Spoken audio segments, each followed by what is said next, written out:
आज हम पढ़ेंगे एक्यूट इन्फ्लेमेशन के सेलुलर इवेंट्स, यानी माइक्रो लेवल पे क्या क्या हो रहा होता है एक्यूट इन्फ्लेमेशन में। स्टेप बाय स्टेप सारी डिटेल्स पढ़ेंगे और उनके कौन से फैक्टर्स जो हैं वो इनेबल कर रहे होते हैं। सबसे पहले तो मेन कैरेक्टरिस्टिक देखते हैं। हमने जैसे पढ़ा था कि एक्यूट इन्फ्लेमेशन में जो मेन कैरेक्टरिस्टिक है दैट इज एडीमा।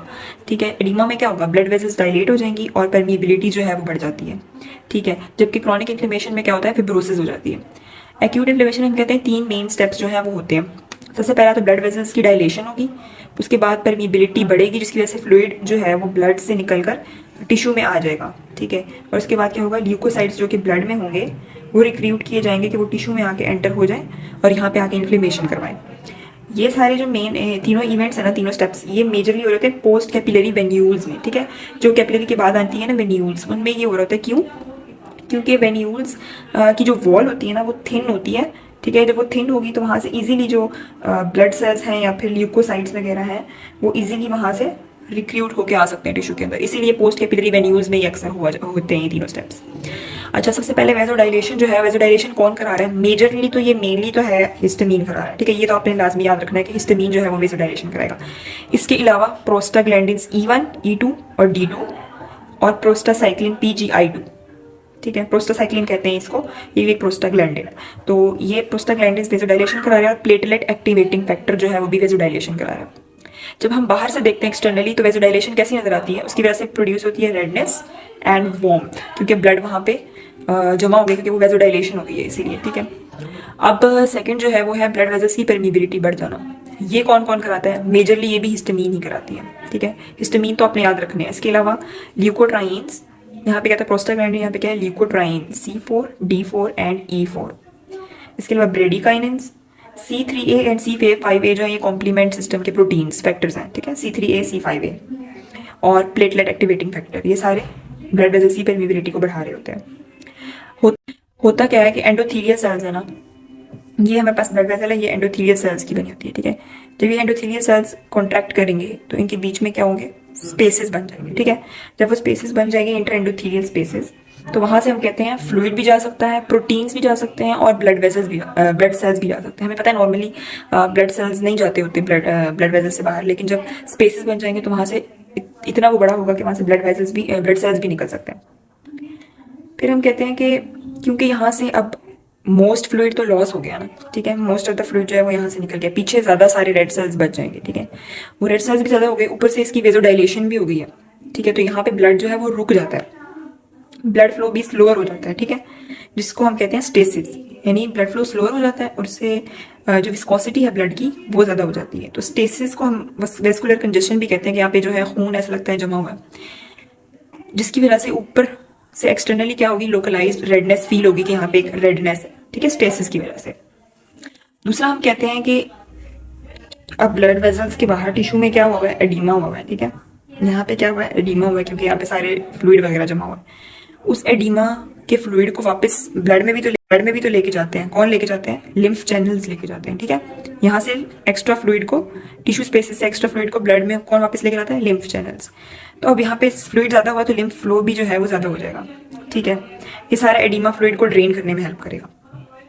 जो चैनल्स, लिम्फेटिक चैनल्स इनको लेके जा रहे हैं ना, वो भी इन्फ्लेम्ड हो जाएंगे, क्योंकि उनमें भी तो ये सारे कंपोनेंट्स और सेल्स वगैरह जा रहे हैं, ल्यूकोसाइट्स वगैरह, वो सेकेंडरीली इन्फ्लेम्ड होंगे। इसको हम कहते हैं लिम्फेंजाइटिस। ठीक है, लिम्फेंजाइटिस को जब आप स्किन के ऊपर देखेंगे ना तो ऐसा लग रहा होगा कि एक इन्फ्लेमेटरी फोकस है जहाँ पे रेडनेस हुई है और उसके इर्द गिर्द क्या जा रहा है, रेड स्ट्रीक्स वहां से बाहर की तरफ निकल रही हैं।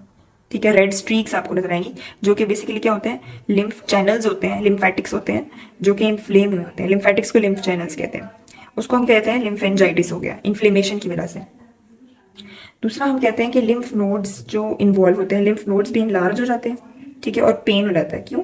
इंक्रीज सेलुलैरिटी, यानी जो ल्यूकोसाइट्स ब्लड से निकल के टिश्यू में आए थे वही ल्यूकोसाइट्स यहाँ पे भी तो जा रहे हैं। तो जब लिम्फ नोड्स आएंगे वो वहाँ पे जाके स्टक हो जाते हैं। ठीक है, तो वहाँ पे सारे जमा हो जाते हैं ल्यूकोसाइट्स वगैरह, जिसकी वजह से लिम्फ नोड्स इनलार्ज हो जाते हैं और पेन हो जाती है, उनकी भी इन्फ्लेमेशन रहती है। उसको हम क्या कहते हैं, इन्फ्लेमेटरी लिम्फेडिनाइटिस।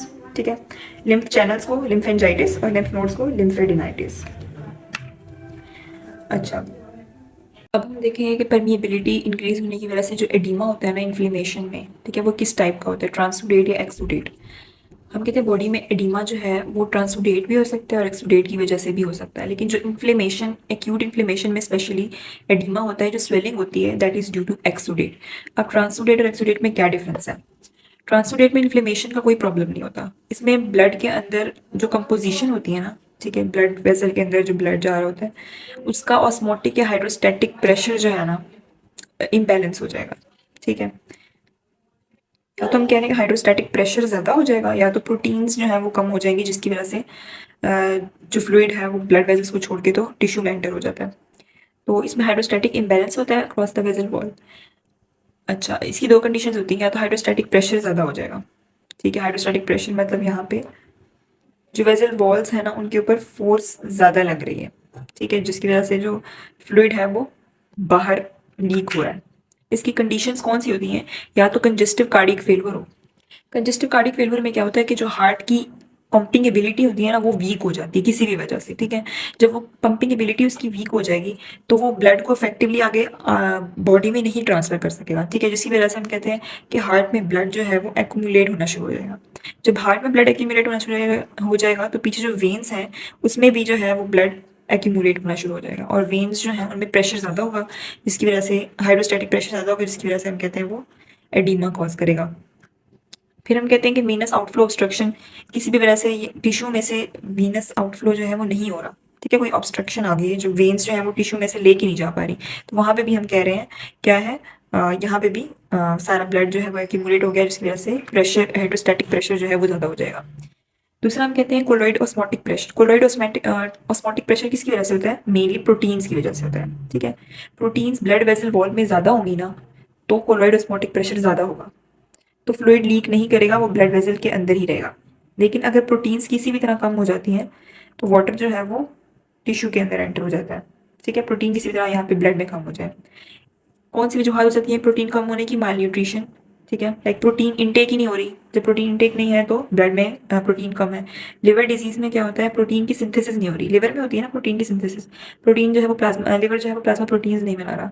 और दूसरा हम कह रहे हैं किडनी डिजीज। किडनी डिजीज में क्या होगा? प्रोटीन जो है वो लीक हो जाएगी इनटू यूरिन, ठीक है, तो लॉस ऑफ प्रोटीन ज़्यादा होगा, जिसकी वजह से ब्लड में प्रोटीन कम हो जाएगा। तो ये सारी वजूहत होती हैं ट्रांसुडेट की। हम कहते हैं इसमें कोई वेजोडाइलेशन भी नहीं हो रही और कोई इन्फ्लेमेटरी रिएक्शन नहीं हो रहा, ठीक है, इन्फ्लेमेशन में ट्रांसुडेट नहीं होता।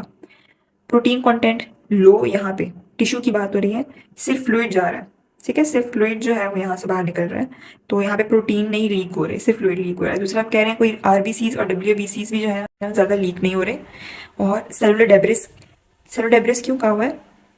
क्योंकि इन्फ्लेमेशन में जो एक्सुडेट है ना वहाँ पे सेलुलर डेब्रिस होता है, ठीक है, क्योंकि इन्फ्लेमेशन हो रही है कि टिश्यू के अंदर नेक्रोसिस होगी, वहाँ पे सेल डेब्रिस जो है वो एक्यूमुलेट होगा, ठीक है, यहाँ पे सेल डेब्रिस मौजूद है इसलिए यहाँ पे होगा, लेकिन यहाँ पे सेलुलर डेब्रिस का कोई रोल नहीं है। एक्सुडेट में क्या होता है? स्टेसिस, विजुडाइलेशन और वेस्कुलर परमिबिलिटी इंक्रीज हो जाती है, वही सारे जो एक्यूट इन्फ्लेमेशन में हो रहे हैं, ठीक है, इन्फ्लेमेटरी रिएक्शन के दौरान होता है, ये इन्फ्लेमेशन के दौरान होता है। हाई प्रोटीन कंसंट्रेशन क्यों? क्योंकि हमने पढ़ा था ना इंटर एंडोथीलियल स्पेसिस बन जाती हैं जिसमें से प्रोटीन और आरबीसीज और डब्ल्यूबीसीज जो है वो इजीली ट्रांसफर हो जाती है, क्योंकि उन्होंने यहाँ पे आके डब्ल्यूबीसीज ल्यूकोसाइट्स ने यहाँ पे आके इन्फ्लेमेटरी रिएक्शन करना होता है इसीलिए। तो हाई प्रोटीन कंसंट्रेशन, प्रोटीन्स भी लीक हो रही हैं तो यहाँ पे प्रोटीन की कंसंट्रेशन भी ज़्यादा होगी टिश्यू के अंदर। इसकी एग्जाम्पल एक है परिवलेंट एक्सुडेट। परिवलेंट एक्सुडेट किसका नाम है? पस को भी कहते हैं, ठीक है। पस में क्या होता है? डेब्रिस, ठीक है, टिश्यू में क्या है? डेब्रिस, वहाँ पे माइक्रोब्स, इन्फेक्शन है ना, इन इन्फेक्शन को खत्म करने के लिए ल्यूकोसाइड्स आ रहे होते हैं, स्पेशली न्यूट्रोफिल्स ब्लड से आ रहे होते हैं, तो इन तीनों का जो कलेक्शन होता है उसको हम पस कहते हैं। अब हमने पढ़ लिए दो स्टेप्स, सबसे पहला वेजोडाइलेशन और इंक्रीज्ड वेस्कुलर परमिएबिलिटी, ठीक है, उन दोनों की वजह से क्या हो गया? एडीमा हो गया। कौन सा वाला? Exudative oedema. और उनके हमने मीडिएटर्स भी पढ़े थे। वेजोडाइलेशन का जो mediator that is histamine, prostaglandins and platelet activating factor, जबकि वेस्कुलर परमिएबिलिटी को कौन इंक्रीज करवा रहे थे? Mediators histamine, leukotrienes, bradykinins, C3A and C5A complement proteins and platelet activating factor. अब हम जो तीसरा मेजर स्टेप है that is leukocytes recruitment to sites of inflammation, यानी ब्लड से एंटेरोथेलियल स्पेसेस तो बन गई, वेजोडाइलेशन भी होगी, परमेबिलिटी भी बढ़ गई, अब वहाँ से ल्यूकोसाइट्स ने पास होकर टिश्यू के अंदर आना है। तो उसके भी तीन मेन स्टेप्स होते हैं इस थर्ड स्टेप के। क्या होते हैं कि सबसे पहले ल्यूकोसाइट्स ने एंडोथीलियम के साथ अटैच होना होता है, एडहेजन होनी होती है, ठीक है। सपोज करें this is the blood vessel, यहाँ पे एक ल्यूकोसाइट है, ठीक है। Blood vessel is made up of, walls are made up of endothelium, right. अब ल्यूकोसाइट ने आके इन एंडोथेलियल सेल्स के साथ अटैच होना है, एडहेजन करनी है। ठीक है, फर्स्ट स्टेप तो हो गया। दूसरा क्या है, ट्रांसमाइग्रेशन या डायपिडीसिस।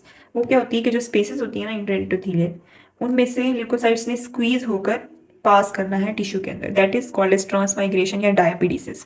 और तीसरा हम कहते हैं कीमोटेक्सिस या फिर movement towards of ending agents. एक दफा टिश्यू में तो आ गया, लेकिन इसने अब नेक्रोसिस की तरफ जाना है थ्रू कीमोटेक्सिस। ठीक है, जो इसका स्टिमुलस है। So these are 3 steps. अब हम इनको बारी बारी डिस्कस करते हैं। Adhesion of leukocytes to endothelium कैसे होती है? सबसे पहले होगी मार्जिनेशन। अच्छा, मार्जिनेशन क्या होता है? सपोज हमने पढ़ा है ना कि सारे स्टेप्स कहाँ पे हो रहे हैं, पोस्ट कैपिलरी वेन्यूल के अंदर। ठीक है, like this are capillaries suppose. Okay, यहाँ से हम कह रहे हैं पोस्ट कैपिलरी वेन्यूल्स के अंदर जो है ये स्टेप्स होने। अब इस पोस्ट कैपिलरी वेन्यूल के अंदर ब्लड सेल्स का क्या है, लेमिनार फ्लो है। उसमें क्या होता है, रेड ब्लड सेल्स जो है वो होते हैं सेंटर पे। ठीक है, और ल्यूकोसाइट्स जो है they are larger than red blood cells, so they are on the sides. ठीक है, लाइक वो पेरिफेरली होते हैं थोड़े से ल्यूकोसाइट्स। जब इन्फ्लेमेशन होगी, यहाँ पे स्टेसिस होगी। ठीक है, वेजोडाइलेशन होगी, स्टेसिस होगी, और ब्लड फ्लो जो है वो स्लो डाउन हो जाएगा। तो रेड ब्लड सेल्स भी स्लो डाउन करेंगे और व्हाइट ब्लड सेल्स भी स्लो डाउन करेंगे। But white blood cells are larger than the red blood cells, तो they will slow down more as compare to red blood cells. Okay, so ये भी slow down करें, ये भी, लेकिन ये ज्यादा स्लो डाउन करेंगे leukocytes as compare to red blood cells, क्योंकि इनका साइज जो है वो बड़ा है। और चूंकि ये स्लो डाउन भी ज्यादा हो रहे हैं और ये पेरिफेरली भी है, तो ये बिल्कुल ही लाइक पेरिफेरली जो है ये मूव कर जाएंगे। ठीक है, ल्यूकोसाइट्स जो है बिल्कुल ही मार्जिन पे आ जाएंगे ब्लड वेसल के। इस प्रोसेस को हम कहते हैं मार्जिनेशन। स्टेप मार्जिनेशन के बाद है रोलिंग। रोलिंग क्या होती है, initial weak binding of leukocytes to the endothelial sales.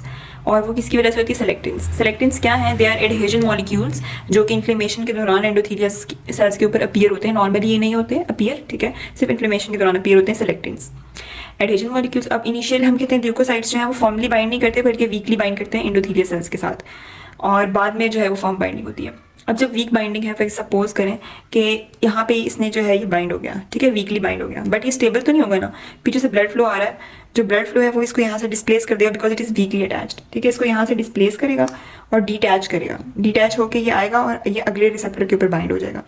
ठीक है, इसी तरह क्या होता रहेगा, ये एक रिसेप्टर से दूसरे रिसेप्टर तक टम्बल करता रहेगा या जंप करता रहेगा, और इसको रोलिंग का नाम दिया हुआ इन्होंने।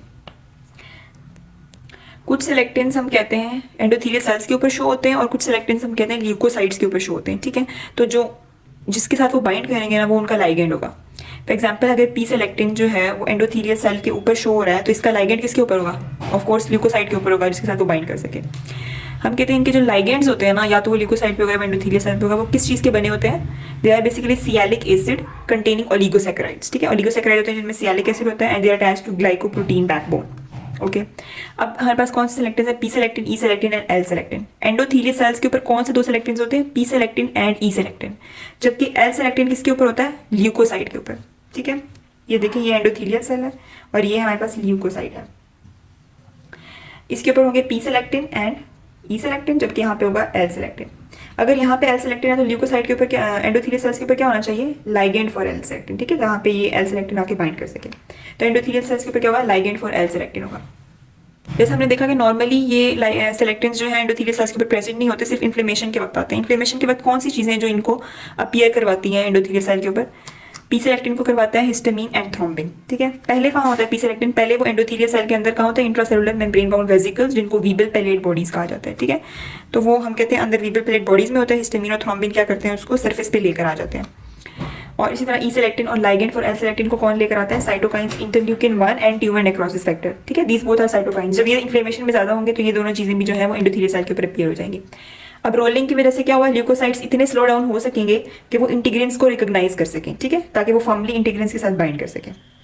रोलिंग हो गई, वीक बाइंडिंग होगी। अब रोलिंग की वजह से हमने पढ़ा कि ल्यूकोसाइट स्लो डाउन हो जाते हैं और फिर वो इंटीग्रेंस को जो है बाइंड कर लेते हैं, इजीली रिकॉग्नाइज करके बाइंड कर लेते हैं। ठीक है, तो rolling was for slowing down them, and अब इंटीग्रेंस से क्या होगा, वो फर्मली एंडोथेलियल सेल्स के ऊपर बाइंड कर देंगे। फिर बेशक ब्लड भी पास करता रहे, वो वहां से मूव नहीं करेंगे। ठीक है, अब इंटीग्रेंस हम कहते हैं कि ल्यूकोसाइट्स के ऊपर होते हैं। ठीक है, सेलेक्टिन दोनों के ऊपर होते थे, लेकिन इंटीग्रेंस जो है वो ल्यूकोसाइट्स के ऊपर होते हैं। These are integrins. ओके, ये जो है ये इंटीग्रेंस है, और इनके जो लाइगेंड्स होंगे वो किसके ऊपर होंगे, एंडोथेलियल सेल्स के ऊपर होंगे। ठीक है, तो इंटीग्रेंस जो है हम कहते हैं ल्यूकोसाइट्स के ऊपर पहले भी प्रेजेंट होते हैं, बट होते किसमें, लो एफिनिटी फॉर्म में प्रेजेंट होते हैं। ठीक है, लो एफिनिटी फॉर्म यानी कि वो बाइंड नहीं कर सकते लाइगेंड्स के साथ। ठीक है, they are in low affinity form. लेकिन जब कीमोकाइन सिक्रीट होते हैं ना ड्यूरिंग इन्फ्लेमेशन, ठीक है, जब कीमोकाइंस सीक्रेट होंगे ड्यूरिंग इन्फ्लेमेशन तब वो कन्वर्ट हो जाएंगे इनटू हाई एफिनिटी फॉर्म और फिर वो एबल होंगे उसके साथ बाइंड करने के। ठीक है, अब कीमोकाइंस इन्फ्लेमेशन के दौरान रिलीज हुए कीमोकाइंस क्या करते हैं कि एंडोथेलियल सेल्स के ऊपर होते हैं कुछ प्रोटियोग्लाइकेंस लगे हुए। ठीक है, प्रोटियोग्लाइकेंस के साथ जाके बाइंड कर जाते हैं कीमोकाइंस। ठीक है, तो अब यानी कि ये एंडोथेलियल सेल्स के ऊपर बहुत सारी कीमोकाइंस हैं। जब यहाँ से ब्लड पास करेगा, ल्यूकोसाइट्स पास करेंगे तो leukocytes will be expose to the chemokines. ठीक है, जब वो इसके साथ एक्सपोज होंगे फिर उनकी जो इंटीग्रिन है that will be converted into a high affinity form. Integrins will come together, they will be converted into a high affinity form and then they will be able to bind the ligand. ठीक है, ligands भी हम कहते हैं normally तो present नहीं होते हैं एंडोथेलियल सेल्स के ऊपर। जब इन्फ्लेमेशन की तरह साइटोकाइंस रिलीज होते हैं इंटरल्यूकिन 1 और ट्यूमर नेक्रोसिस फैक्टर, तो अब ये लाइगेंड्स जो हैं ये ऊपर एक्सप्रेस हो जाते हैं। ठीक है, अब लाइगेंड्स कौन से हैं हमारे पास? ICAM1 that is intercellular adhesion molecule 1। ठीक है, इंटरसेलुलर एडहेजन मॉलिक्यूल 1 ये लाइगेंड का एक नाम है या एक एग्जाम्पल है। अच्छा, ये होगी हमारे पास फर्म बाइंडिंग होगी इंटीग्रेंस के साथ। Okay, now we will first study the summary of adhesion. जो फर्स्ट स्टेप का हमने समरी में मीडिएटर्स पढ़े हैं। ठीक है, पी सेलेक्टिन जो है वो एंडोथेलियल सेल्स पे शो होता है by histamine thrombin. E selectin and L selectin का जो लाइगेंड है वो शो होता है एंडोथेलियल सेल्स पे with the help of cytokines, interleukin 1 and tumour necrosis factor. जो इंटीग्रिन्स हैं वो ल्यूकोसाइट्स के ऊपर शो होते हैं बाय कीमोकाइंस। कीमोकाइंस और आल्सो बेसिकली साइटोकाइंस। ठीक है, साइटोकाइंस की एक फैमिली है, दे आर कीमोअट्रैक्टेंट्स। एंड जो लाइगेंड्स हैं इंटीग्रिन के जो एंडोथेलियल सेल्स पे शो होते हैं ICAM1, they are induced by tumour necrosis factor, interleukin 1 which are cytokines. अब सेकंड स्टेप की तरफ आते हैं, दैट इज ट्रांसमाइग्रेशन या डायपेडिसिस। हमने पढ़ा दो एंडोथेलियल सेल्स हैं, उनके बीच में स्पेसेस बनी हुई हैं। ठीक है, परमिबिलिटी ज्यादा है तो ल्यूकोसाइट ने क्या करना है, स्क्वीज होकर इसमें से पास करना है। इस स्टेप को हम कहते हैं ट्रांसमाइग्रेशन। अब वो कैसे होगा कि ल्यूकोसाइट के ऊपर भी और एंडोथेलियल सेल्स के ऊपर भी दोनों के ऊपर सेम रिसेप्ट एडहेजन मॉलिक्यूल्स जो है वो अपीयर होंगे। उसको हम क्या कहते हैं, platelet endothelial cell adhesion molecule 1 या फिर CD31 भी इसका एक नाम है। ये रिसेप्टर्स एडहेजन मॉलिक्यूल्स दोनों पे अपीयर हो रहे हैं। ठीक है, ये दोनों इसके साथ बाइंड करेगा ल्यूकोसाइट और इसके साथ बाइंड करते करते ही वो पास हो जाएगा। लेकिन पास होने से पहले हम कहते हैं यहाँ पे एक बेसमेंट मेम्ब्रेन होती है ना एंडोथेलियल सेल्स के अंडर, जो क्या है बेसमेंट मेम्ब्रेन, इसके ऊपर ये लाई कर रहे हैं। उस बेसमेंट मेम्ब्रेन को ये कैसे पियर्स करेगा? By releasing collagenases. ठीक है, it is made up of collagen ना, कोलेजन प्रोटीन। तो ये कोलेजनेजेस सीक्रेट करके इसको पियर्स कर देगा और यहाँ से अंदर पास हो जाएगा, एंटर हो जाएगा टिश्यू के अंदर। Third step is chemotaxis. देखें, अब टिश्यू के अंदर एंटर तो हो गया ल्यूकोसाइट ब्लड वेसल से निकल के। ठीक है, अब इसे पता कैसे चलेगा कि कहाँ जाना है, नेक्रोसिस कहाँ हो रही है। ठीक है, वहां से हम कह रहे हैं कुछ कीमो अट्रैक्टेंट्स रिलीज हो रहे हैं। ठीक है, केमिकल ग्रेडियंट बना रहे हैं। ठीक है, जहां केमिकल ज्यादा होगा, ठीक है, केमिकल ग्रेडियंट है ये, तो इस केमिकल ग्रेडियंट को फॉलो करके जो है यहाँ पर आएंगे। तो chemotaxis is defined as, so chemotaxis means locomotion along a chemical gradient. ठीक है, अब कीमो अट्रैक्टेंट्स कौन कौन से हो सकते हैं, मीडिएटर्स कौन से हो सकते हैं जो इसको अट्रैक्ट कर सकते हैं? सबसे पहले हम कह रहे हैं जो बैक्टीरिया यहाँ पे प्रोड्यूस होते हैं ना वो कुछ प्रोडक्ट्स रिलीज करेंगे। ठीक है, पेप्टाइड्स यानी कि प्रोटीन्स के शॉर्ट चेन्स जो है पेप्टाइड्स विद एन-फॉर्माइल मिथायोनिन। हमें पता है ना ह्यूमंस में सिर्फ मिथायोनिन होता है, लेकिन बैक्टीरिया में एन-फॉर्माइल मिथायोनिन प्रेजेंट होता है इन पेप्टाइड्स। ठीक है, तो इनके एंड पे टर्मिनाई यानी इन पेप्टाइड्स के जो एंड पे है क्या लगा होगा, एन-फॉर्माइल मिथायोनिन टर्मिनाई। तो ये बैक्टीरियल प्रोडक्ट्स जो है एज अ कीमोटैक्टेंट एक्ट करेंगे। इसके अलावा chemokines which are a family of cytokines. Leukotriene B4 हमने पढ़ा था कि जो वेस्कुलर परमिबिलिटी इंक्रीज करवाते हैं ना वो भी ल्यूकोट्राइंस होते हैं, बट वो C4, D4 और E4 करवा रहे होते हैं। तो कीमोटैक्सिस में जो इन्वॉल्व होता है that is only B। Okay, leukotriene B4 जो है ये याद रखना हमेशा कि ये कीमोटैक्सिस में इन्वॉल्व होता है, ल्यूकोट्राइन B4। इसके अलावा कॉम्प्लीमेंट के प्रोटीन C3A, C5A और प्लेटलेट एक्टिवेटिंग फैक्टर, ये सारे हैं मीडिएटर्स, कीमोटैक्सिस के मीडिएटर्स हैं। एंड दे, अच्छा अभी काम किस तरह कर रहे हैं, सपोज करें ये मेरे पास है ल्यूकोसाइट। ठीक है, ल्यूकोसाइट के ऊपर क्या है, G प्रोटीन कपल्ड रिसेप्टर्स हैं। ठीक है, ये कीमोअट्रैक्टेंट्स आएंगे और यहाँ पर बाइंड कर देंगे। ठीक है, इसको एक्टिवेट करेंगे। इसके अंदर क्या होगा, सेकंड मैसेंजर सिस्टम जो है वो एक्टिवेट हो जाएगा। ठीक है, सेकंड मैसेंजर सिस्टम एक्टिवेट होगा, कुछ प्रोटीन्स एक्टिवेट होंगे, बनेंगे या फिर रीअरेंज होंगे। अब सेकंड मैसेंजर एक्टिवेट होने से दो मेन जो है हमारे पास प्रोसेसेस होते हैं। सबसे पहले हम कहते हैं कि जो leading edge of the cell है ना, लाइक जो आगे वाला पार्ट है, ठीक है, जो आगे वाला पोर्शन है वहां पे क्या होगा, हम कहते हैं जो इसका लीडिंग एज है ना वहां पे जो एक्टिन प्रोटीन है वो पोलीमराइज हो जाती है। ठीक है, इकट्ठी हो जाती है, जबकि जो इसका बैक वाला एंड है वहां पे मायोसिन लोकलाइज हो जाती है। लाइक मायोसिन जो है वो बैक एंड पे चली जाएगी और जो एक्टिन है वो सारे आगे की तरफ आके पोलीमराइज हो जाएंगे। उसकी वजह से क्या होगा, फाइलोपोडिया बनेंगे। ठीक है, फाइलोपोडिया क्या है, ये जो इसकी एक्सटेंशन नजर आ रही है ना आपको, ये दीज आर फाइलोपोडिया। ठीक है, फाइलोपोडिया की वजह से क्या होगा, it will push the cell या pull the cell towards the side of extension. जहां पे फाइलोपोडिया बन रहे हैं उसी तरफ हम कहते हैं सेल की जो है मूवमेंट या लोकोमोशन होगी। ठीक है, और इस तरह हम कहते हैं कीमोअट्रैक्टेंट्स उसको एक्टिवेट करते जाएंगे और वो उस तरफ मूव करता जाएगा with the help of filopodia. So this was all the 3 processes of the leukocyte recruitment, जो कि एक लास्ट स्टेप है हमारे पास एक्यूट इन्फ्लेमेशन का। और इसमें एक लास्ट बात ये बताना चाहूंगी कि जो न्यूट्रोफिल्स हैं इन्फ्लेमेशन में वो स्टार्ट पर आते हैं इन फर्स्ट 6 to 24 आवर्स, ठीक है। तब न्यूट्रोफिल्स प्रीडोमिनेट कर रहे होते हैं, इवन मैक्रोफेजेस भी आ रहे होते हैं बट थोड़ी अमाउंट में आते हैं। और फिर हम कहते हैं रिप्लेस्ड न्यूट्रोफिल्स जो है वो अगले 24 से 48 घंटों तक they are replaced by monocytes, ठीक है। तो मोनोसाइट्स जो है वो थोड़ा सा लेटर आते हैं and they are also involve in chronic inflammation. That's it for today, thank you.